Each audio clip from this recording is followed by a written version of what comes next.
Secunderabad cantonment BJP అభ్యర్థి శ్రీ గణేష్ కు మద్దతుగా బహిరంగ సభలో తమిళనాడు బీజేపీ అధ్యక్షుడు అన్నామలై పాల్గొన్నారు. కంటోన్మెంట్ పై రాష్ట్ర ప్రభుత్వం చిన్నచూపు చూస్తోందని, కంటోన్మెంట్ కు రావాల్సిన నిధులు హైకోర్టుకు వెళ్తే కానీ రావడం లేదు. స్థానిక ఎంపీ రేవంత్ రెడ్డి కనీసం గెలిచిన తర్వాత ఒక్కసారి కూడా కంటోన్మెంట్ ప్రాంతానికి రాలేదని అన్నామలై అన్నారు. పెద్ద పెద్ద కోదేశాలు వేసుకొని వస్తుంటారు. ఇప్పుడే ముందుకు జరగాలి. ఎంతో ప్లేస్ ఉంది, పక్కకు నా వార్డు ఉంది, మెంటల్ హాస్పిటల్ ముంగట వేస్తారా మీరు? ఓటు వస్తే ఏం చేస్తారు? ముందుకు జరగాలి. కుర్చీలో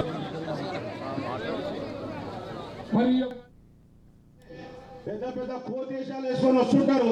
ఇప్పుడే ముందుకు జరగాలి. కుర్చీలో ఎంతో ప్లేస్ ఉంది, పక్కకు నా వార్డు ఉంది, మెంటల్ హాస్పిటల్ ముంగట వేస్తారా మీరు? ఓటు వస్తే ఏం చేస్తారు? ముందుకు జరగాలి. కుర్చీలో